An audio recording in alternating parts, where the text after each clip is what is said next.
and she's holding it and the lid's off. She's like, "Grandpa, I peed in this." Like, she's like, "Well, I couldn't hold it, so I just peed in there." I was like, "Oh, okay." I was like, why are you telling me?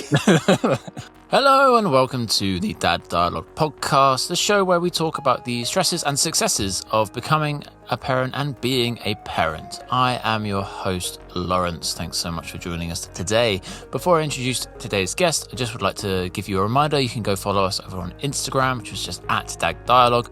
And if you'd like to be a guest on the show yourself, you can sign up over on the website, which is www.daddialogue.co.uk. There's a sign-up form over on the contact page there. I'd really like to hear from you. Today's guest is Jason. So Jason's our first guest who has adopted his children. It was an exciting story to listen to.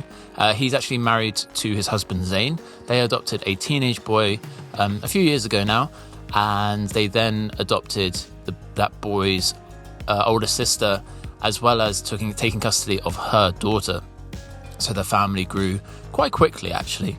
It's a really interesting story, and I think it's an absolutely fascinating story to listen to. I think it's so amazing that Jason and his husband were able to provide this stable home to this family. Otherwise, might not have been able to get access to a stable home like it. So I really hope you're excited to engage in the story. It's such an amazing thing to listen to. He also has his own podcast. Jason has his own parenting podcast. It's called A Guide to Poor Parenting. He'll tell us a little bit about it during the episode. I'll put all the links up in the description if you'd like to check it out. With all that being said, let's get into the conversation. Okay, so Jason, thank you so much for taking the time coming on the Dad Dialogue podcast. Can you just start off by telling our listeners a little bit about yourself and your family? Hey, Lawrence, thanks for having me. Yeah, so I am married to my husband, Zane, and we have been married for going on 10 years in March. And we adopted a young man out of the foster care system here in the state of Alabama about 7 years ago. It'll be exactly 7 years ago in November, I believe. So he's 24 now. We adopted him as a 17-year-old.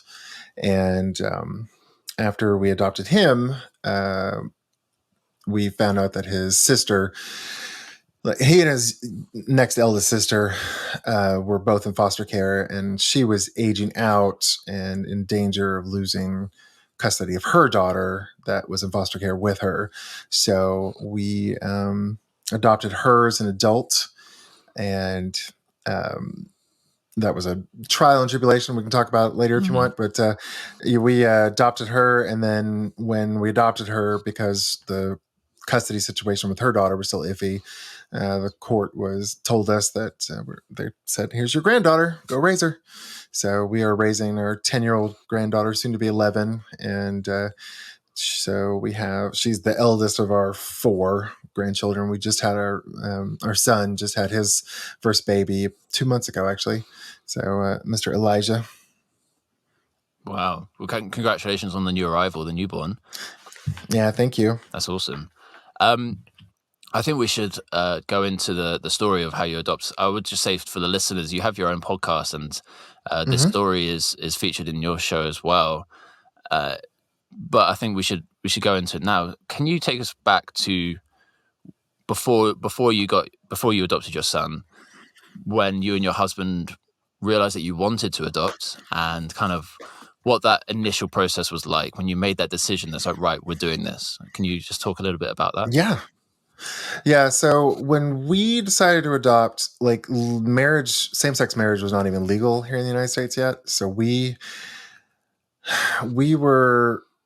been together for about 3 years at that point, and we were going to get married or have a ceremony, and then probably go somewhere in the States where it was legal, but it wasn't legal nationwide yet.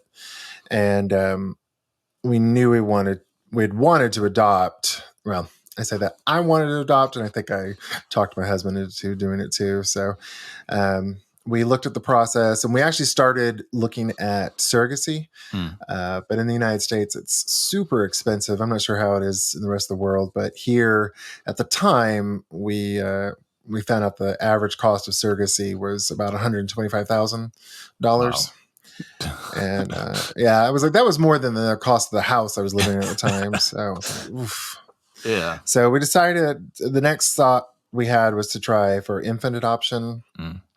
And my family has my extended family. There are lots of adoptees. So like my brother's adopted, and I have several cousins that are adopted. So it was always something we were comfortable with and knew. I was familiar with.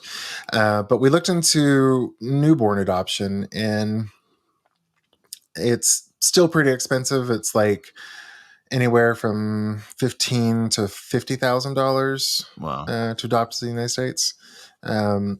Or you could go through the foster care system. And there's actually two different types, at least in Alabama. You can just do the traditional foster, where the state has to remove a child from an unsafe situation, or they're abandoned or given up for their custody's given up. And then you hope, if you want to adopt them, if you're the foster parent, you have the first right of refusal. So you are the first person they're going to ask if you want to adopt. My husband at the time didn't feel like he could handle getting attached to a child and then having to give them up. So we went for the second option, where you can adopt out of the foster care system, but they're children whose parental rights have been terminated. It's called TPR. So there's a nationwide list of children whose parental rights have been terminated called the adoptuskids.org. And each state has what's called a heart gallery. And you can look at all the children that are up for adoption. And it's heartbreaking because for multiple reasons. First one, it makes you feel like you're shopping for a child, and it's kind of distasteful. Yeah. The episode of my podcast where we talked about it's an icky feeling. You're like, ooh, makes me uncomfortable. But at the same time, it's like these kids need a home, and you're willing to help. So there's got to be a better option, but I don't have the means to change the system that much. So we just had to deal with what we were given. And it's also heartbreaking because you can see the types of kids who, have just fallen through the cracks. Their parents probably were poor or hooked on drugs, and there's no support in the States for mental illness or drug addiction. So it's like, oh, you lost your kids and good luck getting them back. And then, they do make an effort to get them back, but a lot of times the parents just need money. And the sad truth is, like, they take the kids out of the parents' house and they give them to strangers and then pay the strangers to watch the kid. I'm like, the family probably would have been fine or gotten better and wouldn't need foster care if you just given the family financial support. Yeah, if they had the help. Yeah. So we decided to go for the children who've been TPR'd, had their parental rights terminated. And the children in the foster care system, the ones who have the parental rights terminated, they're usually the older children or children with severe mental or physical disabilities, or their sibling groups. So if you're comfortable adopting 3 children at once, or children that will set your cat on fire, or an older child, then that's the route you end up going. And it's challenging. My co-host on my podcast, she also adopted, but she adopted an 8-year-old, and he's had some major behavioral issues in the 5 years he's had him. But we picked a diamond in the rough. Our son had he entered the foster care system at 13 from a pretty stable home, but his father was older and had developed dementia and wasn't able to take care of my son and his sister. So she got pregnant at 16, and when a a minor gets pregnant, the state will send social workers by to check on the health of the child. And they saw that their father had, was stumbling and fell and was really confused. And so they realized that he just wasn't, it probably wasn't safe for them to stay there. So they took them out. My daughter went to, I don't know what they call the term is. They used to call it like a single mother's home, at least in the States. I think probably in Catholic countries, it was probably more common for like single unwed women who, young women who couldn't raise a child on their own. They just sent them off somewhere to have the baby. And that's kind of what this was. It's a place for young mothers to raise their kids in foster care. And my son was in a traditional foster care homes a couple of times, and then a group home. But he like had no behavioral problems. He didn't have, like, he was still in school, and he had gotten in some fights and had some issues with marijuana, but nothing, like, he wasn't violent or, sexually abusing other kids. So we decided to try it, and we got him, and then we went down to go visit him at his foster care home where he was. He came up the next weekend for a visit, and then the weekend after that, he moved in with us. Wow. Yeah. And then we adopted, so that was probably November of 2017. And then we adopted him about 3 months later, like right before he turned 18 and hit his majority. And then we found out his sister had aged out of the system. And in Alabama, you age out of the foster care system at 19.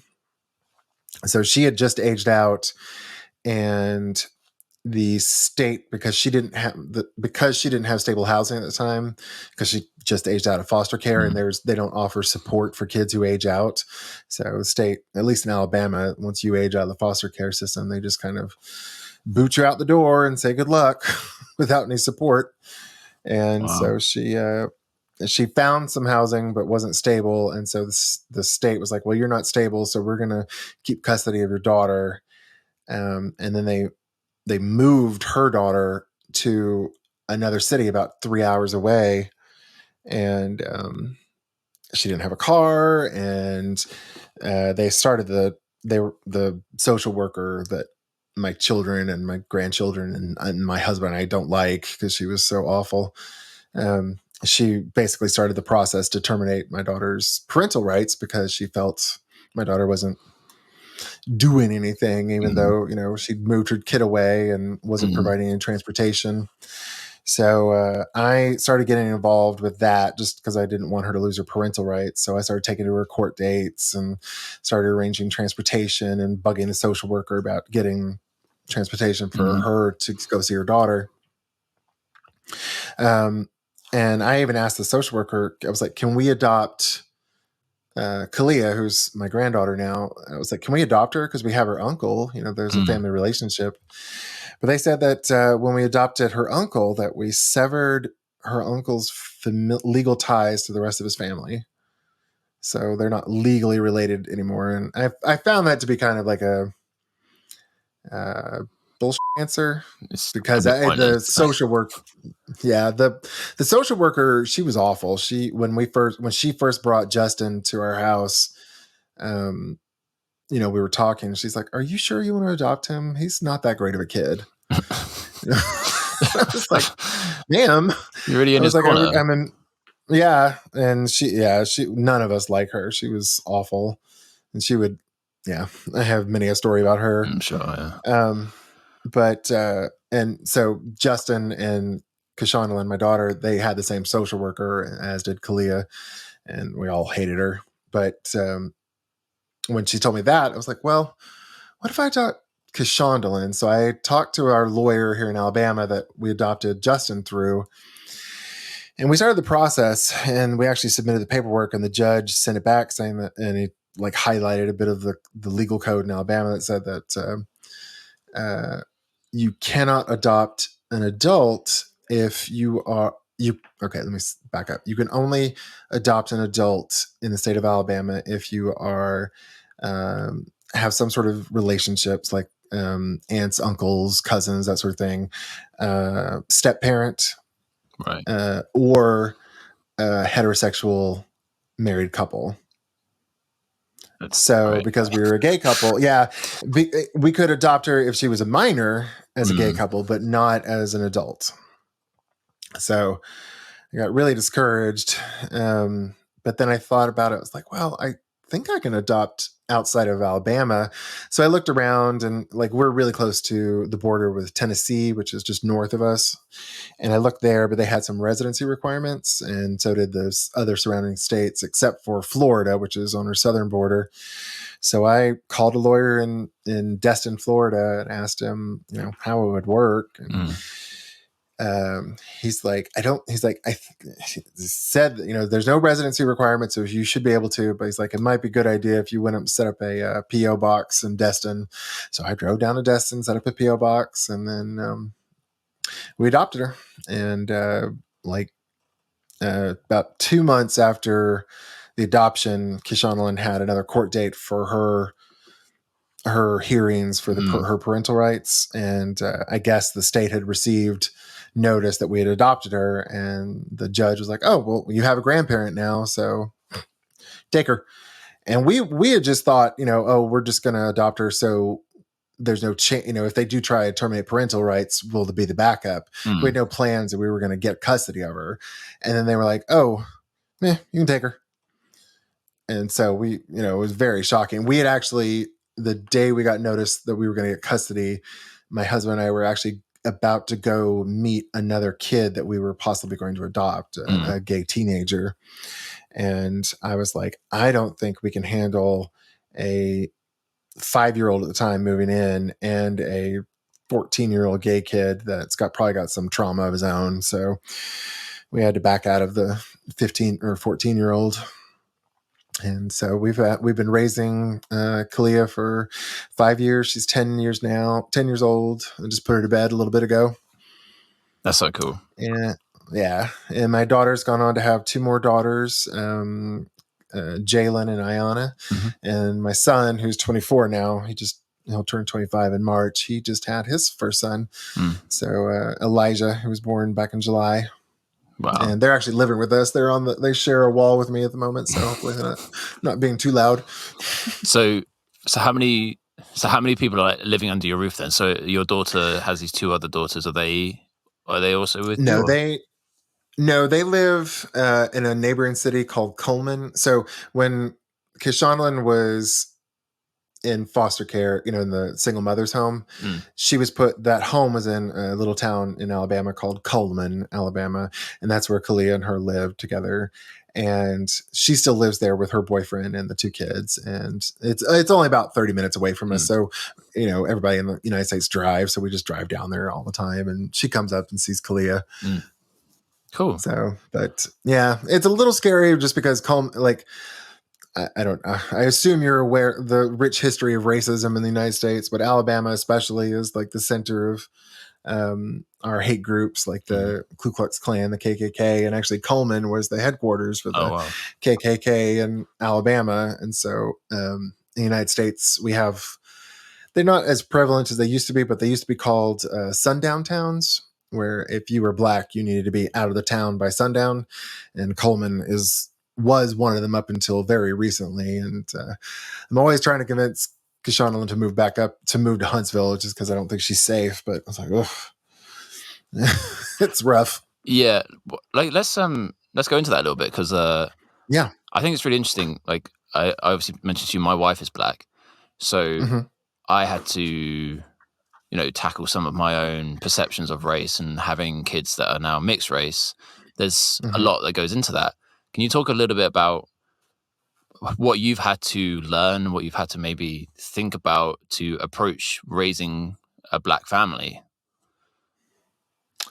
I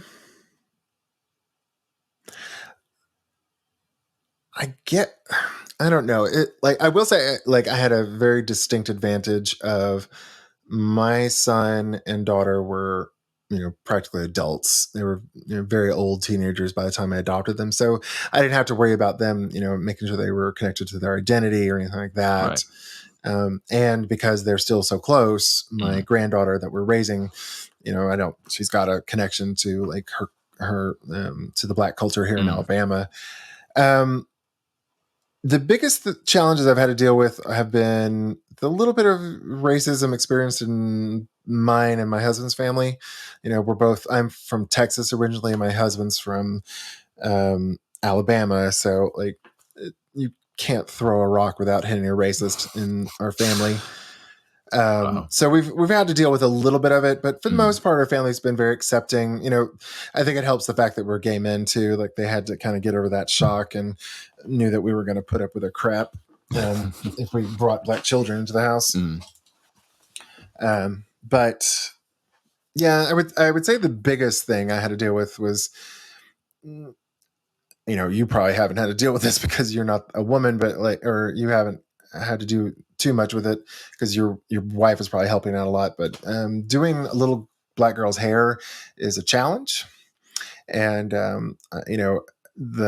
my granddaughter and all my granddaughters have super coily hair, and so like figuring out how to do her hair without having her just cry the entire time was a big challenge, and it's been a learning experience for sure. I do have a little bit of when I first got married. My wife tried to teach me how to do her hair, and she would say, "Oh yeah, this whole thing would take maybe like 8 hours if we were doing this properly." And I was like, "What?" So yeah, like I mean that's the experience I had. She tried a few times to teach me to do it, but then maybe didn't quite have the patience for me to get to any level of mastery to actually help. But do you feel? Yeah, I don't feel like I've mastered anything. We eventually got to the point where we were like, I got pretty good at detangling and prepping her hair to have it braided. So I would have it braided pretty regularly. But every time we had to wash it and detangle it, it was a trial because it hurts her so much, and she's pretty tenderheaded, and it's hard to have your 6-year-old granddaughter just weeping.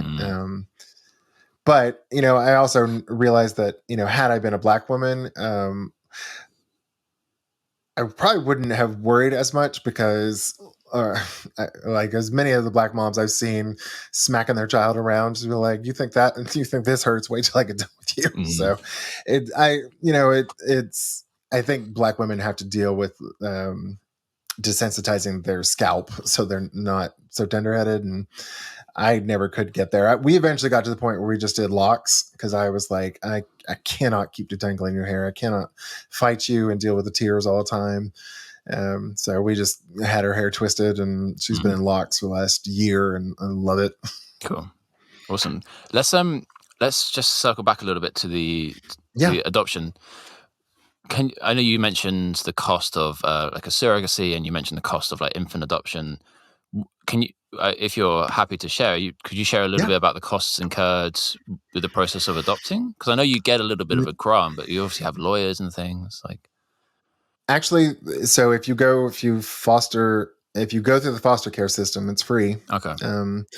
I mean, there is a lawyer cost, but they offer grants for the adoption fee, and our lawyer, like at the time, I think the adoption grant was $1,000, and then our lawyer that was the fee she took. Now, when we adopted my daughter, Kashana, that was different because she was an adult, and that was like $2,500. But everything else was free. We had like the cost we paid was mostly in time because you have to fill out an ungodly amount of paperwork. And for some reason in Alabama, we have not automated this process. So it is on paper, and you mail everything, you snail mail everything around. So you have to mail it down to Montgomery, which is about 3 hours away. And you pray it doesn't get lost because you have to fill out, the 40 pages you filled out. And it's kind of brutal too, because you have to fill out, one of the forms you have to fill out is a willingness to parent form. I can't remember the name of the form, but it's basically a laundry list of all the things you're willing to deal with as a potential foster parent. And it's like, bedwetting, bed, animal cruelty, sexual abuse, violence, all the medical diagnoses, autism, blindness, missing limbs, wheelchair bound, severe mental retardation. All this, and it's literally 8 pages front and back of Wow. things you have to go through and be like, what am I willing to help, and Mm. what am I willing to do? So it's heartbreaking. But yeah, it's the biggest thing is time. And once you get the paperwork all filled out, then you're required to take I think it's 30 hours of classes, and it's 3 hours a night for 10 weeks. And you do a whole lot of role playing, and they talk about scenarios. Your foster child might start masturbating in the middle of dinner. Your foster child most likely will pee the bed till they're 14. These are the typical issues. Mm. And your foster child will most likely be on some sort of psychotropic drugs, either antidepressants or attention deficit disorder drugs. So it's a lot. And then you graduate, and then you can start inquiring about kids, or they'll look at kids with you, and the social workers around the state will send you profiles of kids. Now, when we did it as a gay couple, like, we got no one was sending us profiles of the biography statements of these children. I had to inquire. Mm. But when my co-host Jennifer, when she finished her classes, she got 10 profiles within a week. So like, Wow. they were very happy to send her as a single mom 10 profiles, and we had to like hunt and Mm. find someone to adopt, basically. So you've mentioned your co-host Jennifer, and then obviously those classes. So I mean, those 10 weeks of classes, do you kind of, Mhm. are there lots of people going to these? Is there much of a community around it? And also, do the numbers start big and then like trickle down? Like, I'm wondering how many people kind of start the process as well and don't really follow through. Yes, it's very much. I think the term is matriculation, when it dwindles over time. Yeah, when we started, there was probably 15 people in our class, and by the end, I think we were down to 12. And then when Jennifer did her class, there were 8 people, and there were 4 by the time she finished. Wow. Um, so yeah, and even then, like, the couples we met during our classes, we know 3 of them that never adopted. So it's just, there the there's a lot of problems with the social work system, or the Department of Home. What do they call it? The Department of, oh shoot, it's DHS.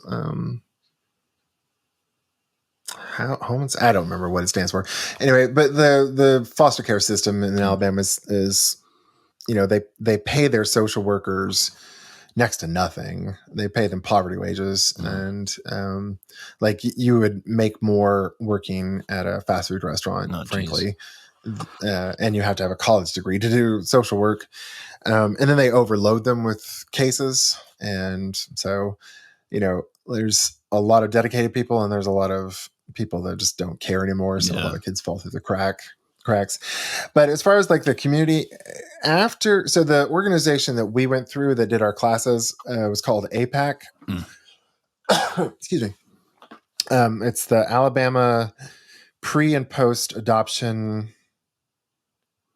I don't remember what the C stands for, but it's a nonprofit that gets money from gets grants from the state to run the classes Mm. and help adoptive parents be successful. So they offer free counseling for the kids and the parents. They have a free library and resources you can tap into. They have seminars on how to handle like different types of trauma, that sort of thing. And the big thing that my co-host Jennifer and I still do every month is they actually have a support group for foster adoptive families. Oh, okay. So That's cool. yeah, every month we meet up, and like, I am incredibly blessed, not only because my son was very easy to parent because he didn't have a lot of problems. But it was also older, so he's like he he was very independent from the beginning, so I didn't have a lot to do for him. And Kalia, she's had her problems, but she's frankly a pretty easy kid to parent. And I go to the support groups mostly to support my friends that I'd made there. But like, it's kind of a horror show every time we go. Some poor I'm not going to try not give too much detail, but one lady was had to barricade herself in a room because her 15-year-old foster daughter was stabbing at the door with a knife. And Wow. yeah, so it's Jennifer goes because her son is has so many problems at the moment. So she goes to make herself realize that her son's not the worst in the world. Wow. But so how important do you think that network kind of is, or just a support network in general? Networks are important regardless. If you don't have a family, especially in the United States, we're so spread out that we don't see our families as often as probably as y'all do over in Europe and England. But we, your chosen family becomes very important, especially in gay communities too, just because there's such a strong prevalence of distance between gay parents and straight parents and their gay kids. So we have to find our own communities. And surprisingly, I've actually met on our podcast, we've met several gay parents. We're going to I'm going to start a meetup group for gay dads in the area. And I'm surprised how many I've found. That's awesome. So, yeah. Social networks are incredibly important for as a parent, and especially for coming out of foster care, just because a lot of times other parents, especially who, have kind of easier kids to parent, they don't realize the issues that the foster kids have. So it's, and a lot of times the foster kids they act great around strangers. They kind of hold in all their problems, and when they get home, it's like, oh, you're my safe parent. I'm going to unload everything on you. And it's like, oh, good Lord, I'm not sure we can handle it. Wow. Well, that reminds me. I interviewed, I think episode 4, this guy who lives in my city who started a dad's group. He just started it for he'd just been going to the playground with his kid when he was 6 months old, and it started with one other dad, and now it's grown to nearly 400. And then now there's been offshoots of that. And I think there's also another group for gay parents as well. That's awesome. That's offshoot from there. So it's always surprising. People often don't realize how many people are out there that do want to connect, and it's just needing that person to kind of make those steps. Yeah. I'm just wanted to go. So, how long did you have your son before you then adopted and then took custody of your granddaughter? Then, so how long was he in the house, kind of before your granddaughter came along? Let's see. We adopted him in 2018, and then I think it was 2019 is when we got custody, because the current house we're in, we got her right after we moved in, and I'm pretty sure that was 2019. So you had him for a little while, and then brought his niece into your home. Yeah, but we were we would we had it was an adjustment period for him too, because he in his case, they had bounced him around the state a bit, so he had lost a lot of the credits he needed to graduate high school, right? And he was so behind, and he was turning 18, and he would have been in high school till 20 just to graduate, and he just didn't care anymore, so he decided to drop out. So that was our biggest kind of drama with him, is trying to help him cope with that and deal with it. But he's doing okay at the moment. He's got a decent job. He's been there for over a year, so we've been really proud of him. And then Shondaland, she would like, we were trying to make keep her relationship with Kalia active and healthy. So we would like take Kashondaland down to where Kalia was living, which is Tuscaloosa, Alabama, which is about 3 hours away from us. So we would drive down there as a family and go visit Kalia. And we became friends with the foster parents that she was living with. And we still go down there on occasion, and she'll spend the night with the foster parents. So were you prepared? Had you prepared for an older child? So then your son came in and you're like, oh, we're doing this parenting thing. This is pretty straightforward. Had you kind of had the mental preparation for a little kid, like, with different levels of energy? No. I will say, like, before I ever got to the idea of fostering, like, I knew I wanted to be a parent from way back in the day. So my thought was, how can I prepare for this? And there's a program in the United States called Big Brothers Big Sisters, and it's where you mentor a young person. And so back in 2012, I started Big Brothers Big Sisters, and I actually got matched with an 8-year-old little boy named Matthew, and his twin John. And so I was actually their big brother up until until we aged out of the program at 18. So wow. I was, and they're turning 20 this year. Wow, that's really cool. Yeah. So I had a pretty good sense. I mean, mentoring a kid where you see him 3 hours once a night, or 3 hours a night once a week, is, as much as I could do as preparation, but I had a pretty good sense, and I was always pretty even keel. And I was enthusiastic about it. But I will say, having a little girl with that much energy was very different from having my son, who was just a very quiet, kind of moody teenager. She is so incredibly sassy and will snap back at you. And unfortunately, she is taken after me in all the worst ways. So she is a giant smart ass, and I'm always having to tell her, it's like, okay, we gotta reel this back a little bit because you're being rude now. So I do find it interesting that, so you've already mentioned the classes that you kind of have to go through to get into the adoption process, but you've also did this Big Brothers process. So you're showing how much you want to do it, and you are putting the time and effort into it, so that when you're given the opportunity to parent, you're probably way more prepared than, thousands, tens, millions of dads out there that are like, oh, there's a kid here.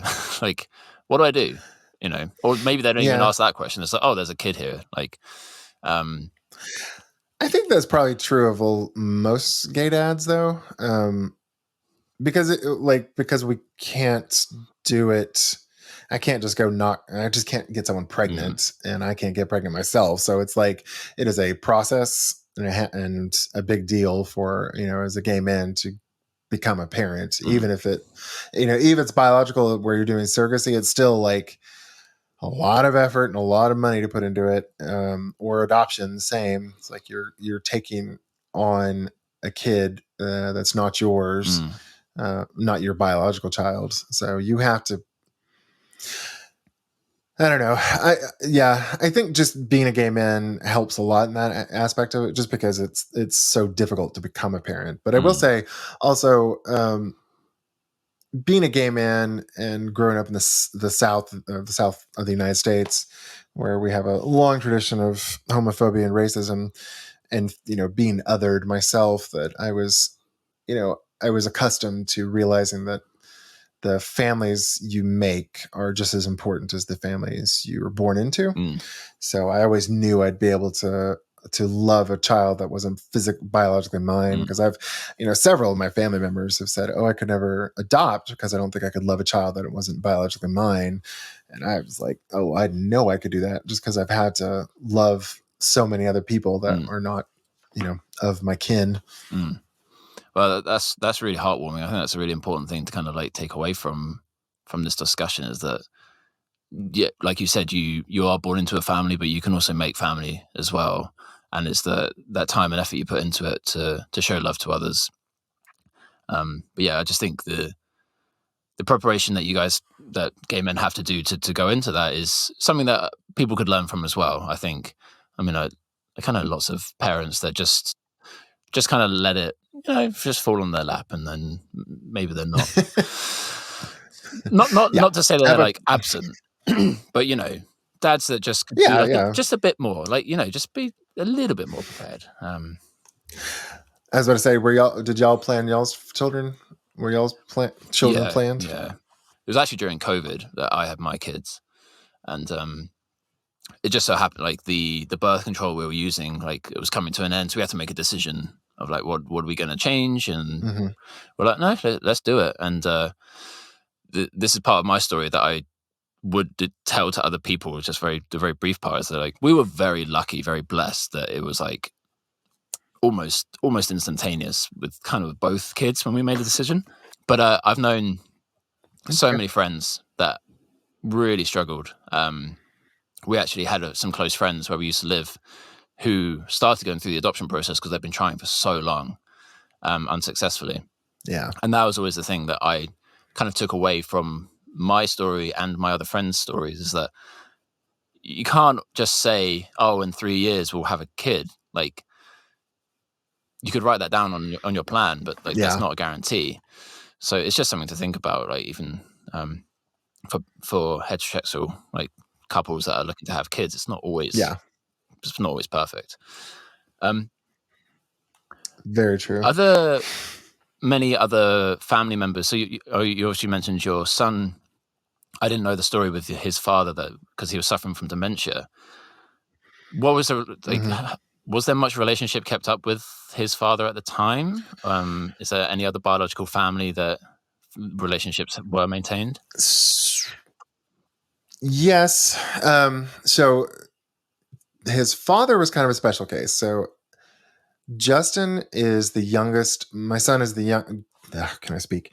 My son is the youngest of 7 or 8 children, I believe, and none of who lived with their biological mother.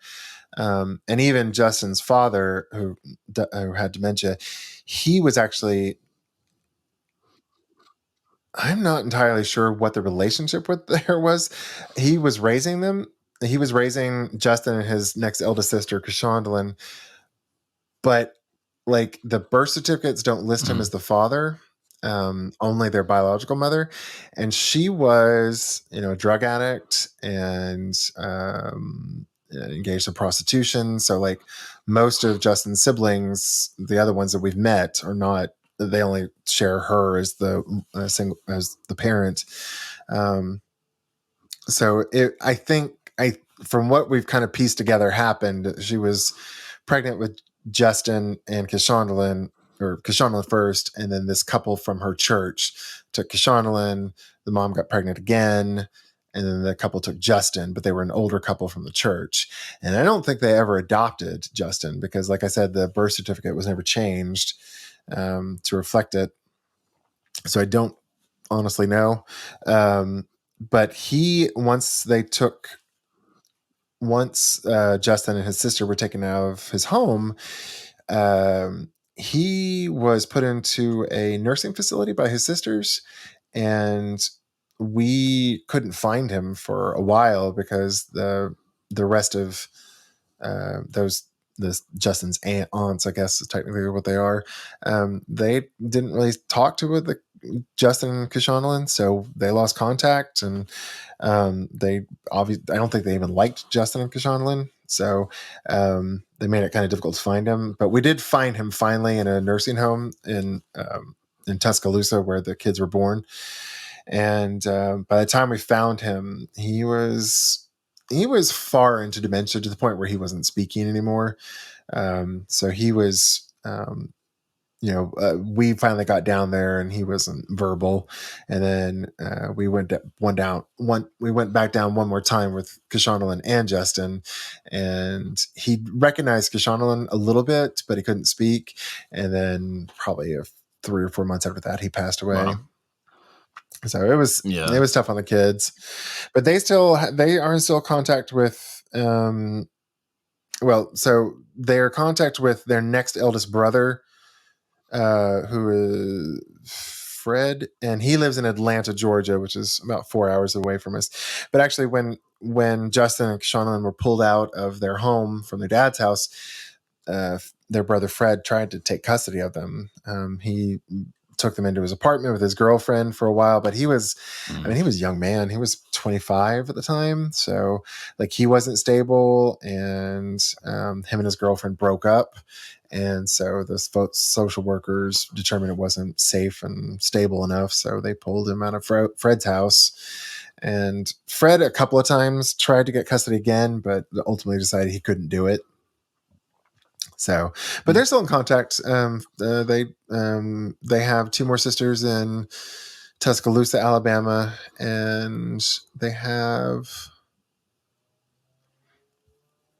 I think they have two more sisters up north, near Chicago, I believe is where they're at, but I'm not entirely sure. I don't think they've ever met them. But yeah, it sounds like a difficult situation in regards to their father, and it must have been challenging to kind of go through that time of not finding him, not knowing where he was, and at least it has a nice ending that they got a little bit of closure to see him before he did pass away. Yeah, I was happy we got to take him down and see them. It was I could tell it was weighing on my son. He's really quiet and doesn't talk a lot, so it's hard to get things out of him. But I could tell, having lived with him for over a year at that point, I was like, okay, I could see where it was going, and or I could tell it was bothering him. So I was like, let me put some effort into helping him out. And it was heartbreaking to see his, I could tell it was breaking his heart to see his dad like that. But I was glad he got to say goodbye before he passed. So that's really important, and it's nice that he's able to stay in touch with some of his other family members as well. Yeah. I'm guessing that's a topic that comes up quite a lot within the adoption circles, relationships with biological families. Yeah, it's always a challenge to figure out the relationship you're going to have with biological and previous foster families too, because in our case we had wonderful former foster parents, and we still talk. We don't talk to them often, but we try to let Kalia go spend the night with them a bunch, and keep up that relationship. But like my co-host Jennifer, the family that had her son before she got him were pretty awful, and so she's can't maintain that. And it's pretty common the biological family is either around or really toxic and not a good group of people to have around, or they're around but disinterested, or they're just not there at all. So I think we've spoken about all the questions I had. I think it's such a fascinating story. I really do. And if any of the listeners want to hear more about your story, I know your podcast, you go into different aspects of your background, your story, as well as other stories relating to adoption. Why don't you just tell the listeners just a little bit about your podcast if they want to go check it out? Yeah, I'd love to. Yeah, so during our podcast was a pandemic baby too. We were stuck at home, bored as hell, and trying not to murder the children. And my co-host, she was inspired to adopt because of us, and so she went through the classes herself, and she got her son literally the week after we got Kalia. Okay. So Kalia and Wesley, her son, have basically have known each other since they moved here to Huntsville. And we were just trying to cope, and I had been listening to a lot of podcasts, and I'd been wanting to do something, but I couldn't figure out what. And I was telling my friend Jennifer, I was like, why don't we record a podcast and just get drunk and talk about the kids? And so she was like, oh, that sounds like fun. So we were trying to come up with some ideas, and I basically just, the podcast I was listening to at the time, I kind of copied their format. And so we came up with a thought of, okay, we'll talk about subjects stuff to deal with parenting. So one episode is just Jennifer and I talking about we just talked about screen time and, the balancing act you got to deal with screen time. It's it makes you feel guilty as a parent to let them be on their tablet all the time. But at the same time, you're like, oh my God, I'm so sick of entertaining you. let me go take a poop, please, and go. Yep. So, and then when we're not talking about a subject, we are, we just have people over. So we Mm. record the podcast in basically my kitchen, which is a big, great room. And we plop down on the couches, and we either have a glass of wine, or I mix us a cocktail, and we have a little snack. And we always have I don't know how they do it in Europe, but in the United States, there's a big thing in elementary school where the kids have snack time. Mm. So the kids snack, and then they have story time. So I was like, oh, that'd be funny for our podcast. So we'll have a drink, we'll have a snack, and then we'll tell a story. So we'll tell some story about either our kids. The one of my favorite ones was when my granddaughter moved in with us. She was probably about 5 or so, and one of the things she had brought with her from her foster family was a little coin jar. It was like a coffee ground plastic tub, maybe about like a foot tall, and they'd cut a little hole in the top where you could put change in there, and written her name as Kalia's piggy bank. And she had been with us a few months, and she walked out, and she's holding it, and the lid's off. She's like, "Grandpa, I peed in this." Like,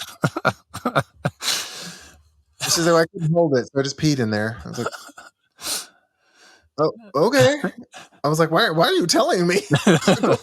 Go throw it away. I was like, "Well, let's throw it away." She's like, "No, I want to keep it. My foster family gave that to me." So I was like, "Oh, God bless it. So gross." I had to like wash it out with bleach. Was that one of the role plays you'd done in your classes? Yeah. God, no. Unfortunately, that's like that the whole peeing and things that should not be peed in is becoming somewhat common, because Jennifer, my co-host, she was cleaning out her son's room recently, and she found like 3 water bottles full of pee because they didn't want to go to the bathroom. It's like, oh God. So yeah. But Well, so we just have fun. We have people on. We try to learn about other podcasts. Well, hopefully, we're going to get you on the podcast too. happily do it. Let's do it. And I don't know if you said the name of it yet. Can you tell the listeners the name and where to get it? Yeah, it's a guide to poor parenting. We're on all the platforms, so Spotify, YouTube, YouTube Music, Apple Podcasts. Can't think. Most of the major platforms. I'll share my social media stuff with you, and we can put it in the description. But yeah, it's a lot of fun. That's awesome. Oh, actually, we actually just earned our first penny of income. Wow! Congratulations. We got some. I got some ad revenue, and I looked at it. I was like, it was 1 penny. I was like, wow. All right, gotta start somewhere. Put it in a frame and like put it up on the wall. Our first penny. Yeah. Well, congrats. That's awesome. Thank you. No, I mean, the reason I started this podcast, and kind of similar to you, I just think stories around parenting is such a powerful thing to help other parents, because you can read all the books you want, but it's not real. It hasn't got the heart in it. It hasn't got the feeling and the emotion. I think it's such a powerful thing to invest into other people's stories. Yeah, agreed. Yeah, that's why we wanted to do it too. So we finish every episode here with kind of a reflection time to look back. So I want you to think back to the moment, I guess, like maybe a few months before you adopted your son, and think back to Jason back then. Does Jason need any advice for that moment? What advice would you give to yourself just before you adopted your son that you might have needed? I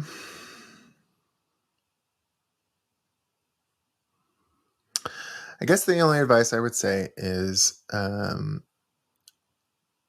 when your son crashes the first car that you buy him, don't buy him a second one. So that's probably the advice I would give myself. Sounds like another story in that. Yeah. But no, I've like I would say my son, he was easy. Kalia, my 10-year-old, she was more of a challenge just because I wasn't expecting to be dealing with a child that young so unexpectedly. And I think I would probably tell myself to watch your temper, because when we first got her, my temper kind of flared quite a bit more than I was ever expecting, and it's calmed down because I was just like, okay, I don't need to blow up over this. So I wish I had been a bit calmer and less temperamental. Yeah, true. I say that to myself very frequently as well. It's a big part of parenting, as we all know. Yes. But that's a nice takeaway from our discussion as well. So, Jason, I really appreciate you taking the time, coming to share your stories with us. It's been lovely hearing from you today. Thanks so much, Lawrence. It was great to meet you. Yeah, you too, man. All the best. And there we have another Dad Dialogue conversation. A huge thank you goes out to Jason for coming on the show and sharing his story with us. I was absolutely fascinated to listen to it, and it kind of opened up some of my perspectives and helped me learn a lot more about fostering and adoption, which is something I'm not really too aware of. So I really did enjoy getting to hear from Jason. So thankful for his time coming onto the show. As we mentioned, he has a podcast, A Guide to Poor Parenting, if you'd like to listen to more of his story. Also, he and his co-host Jennifer, they have lots of guests, and they also just talk between the two of them as well. It's a bit tongue-in-cheek at times, but it's a lot of fun and it's good fun to listen to. So do go out and check that out. As I said, links will be in the description. And another reminder from me, please do give us a follow on Instagram at That Dialogue, and check out the website thatdialogue.co.uk if you'd like to get in touch with me in any way. Thank you so much for listening today. Hope you have a great day. Goodbye.